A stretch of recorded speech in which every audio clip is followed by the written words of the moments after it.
What's up, guys? Welcome back to your quick daily ministry with Devin. This is number 6. Number 6, and this one's going up late. This is actually today, not yesterday when I recorded, because this one's kind of weird. I'm not going to really go into it, but if you are reading in Genesis chapter 18 through Genesis chapter 21, then I have a fun trip to go through. So today, in this daily reading, we have God promising Sarah a child, and she laughed at it because of her old age, her and her husband's old age, and God questioned her about it, saying, "You don't believe that I can do this?" And she said, she laughed, and she said that she didn't laugh, and the God was talked to Abraham and said, what is it called? Is it anything too hard for the Lord? Basically saying she don't believe in the Lord, because that's the Lord was talking to Abraham, while Sarah was in the tent, and she didn't believe in the Lord that can pull this off. So after that, Abraham talked about what if he was going to wipe a whole city away, and there's all these people in there that were righteous that lived for him. Would he do it? And he kept asking him, like, less and less people, and he said that he wouldn't do it no matter how many people were in there, basically. And Abraham went to sleep, and then 2 angels came to Sodom. Lot was sitting there, and when he saw him, he set up to meet him, and then he bowed them, he said, "Come to my house so I can wash your feet," being respectful. That's how they greeted people back then. And he said, he asked for them to be his guest for the night, and they said, and he just begged, and they finally insisted and went in with him.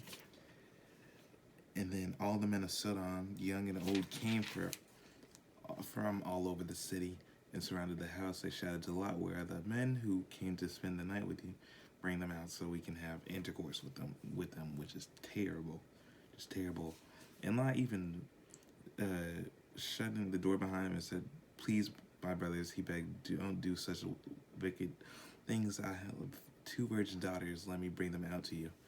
I thought that was kind of weird, but I guess he was trying to show loyalty. But I don't know. I'm surprised. And then the angels questioned Lot. So the angels grabbed him back in and all that stuff, and they blinded all the men outside, literally blinded, like, can't see nothing. Where are you at? You know what I'm saying? And then what else? And then they told him, "Get out of this place. Do you have any relatives, your son-in-law, sons, daughters, anyone else? Or we're about to destroy the city completely, wipe it right off the map." And because the Lord was going to destroy it after what just happened. And at dawn they didn't even believe him. They literally thought they were joking. But the next morning, they told him to get out of the city, and grabbed his hand and insisted them, "Take your wife and 2 daughters out of here and get out right now, or you'll be swept away in the destruction of the city." And they even told him to not look back, and guess what? They ran away, and what is it called? Because they told him to run to this mountain and don't turn around.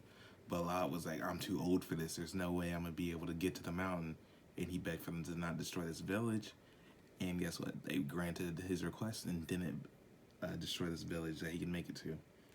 And then when they were running away, his wife turned around and turned into a pillar of salt. If I can find it. Yeah, a whole pillar of salt, because she looked back when they told her not to.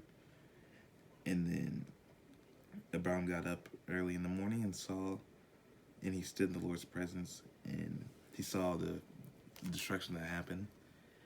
And this is just disgusting. Like, I'm not going to be criticized, but this sin is just, you know what I'm saying? I'm not even going to go over it, but Lot and his daughters were like, "They destroyed all the men in the city. What are we going to do?" And then the older daughter thought about,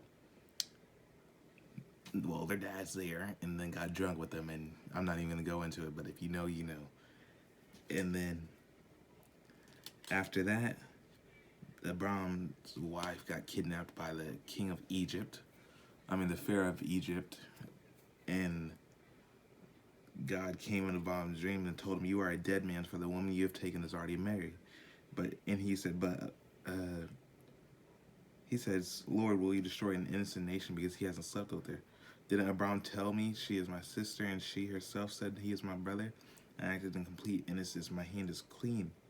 And the Lord said, "Yes, I know you're innocent. That's why I kept you from sinning against me, and why I did not let you touch her. Now return to the woman, to her husband, and he will pray for you, for he is a prophet." And then they returned him. No, they called for Abram. I mean, not Abram, Abraham, that's his name now. "What have you done to us?" he demanded. "And what crimes I have committed is that deserves treatment like this, making me and my kingdom guilty of this sin. No one should ever do what you have done. Whatever possess you to do such a thing." And they gave back his wife, gave him some possessions of stuff, some sheep, goats, cattle, and all that. And guess what? Abram prayed to God and healed the Pharaoh and his wife. He had a wife. That's kind of weird, you know? He took another dude's wife when he had a wife. You know what I'm saying? And his female servants, so they could. Yeah, God made them all infertile, so the Pharaoh would give him back. Which is, I'm like, hey, at least he let you know he wasn't playing. And then the Lord kept his word with Sarah because she didn't even believe him. And the same time that around that year, the next year, Isaac was born. And guess what? Abraham circumcised him as God had commanded him. Abraham was 100 years old when Isaac was born. And then Sarah even said, "God has brought me laughter. All who hear about this will laugh about me. Who would have said to Abraham that Sarah would nurse a baby? Yet I have given Abraham a son in his old age." And I hope you enjoyed this quick daily ministry with Devin. I'm going to try to find a better intro, so that's why this video didn't have no intro or outro. But I hope you enjoyed this daily reading with me. And that was day 6 of 365. And always remember to have a blessed one. And make sure you're right with God, because you never know when your last day is here. Have a blessed one.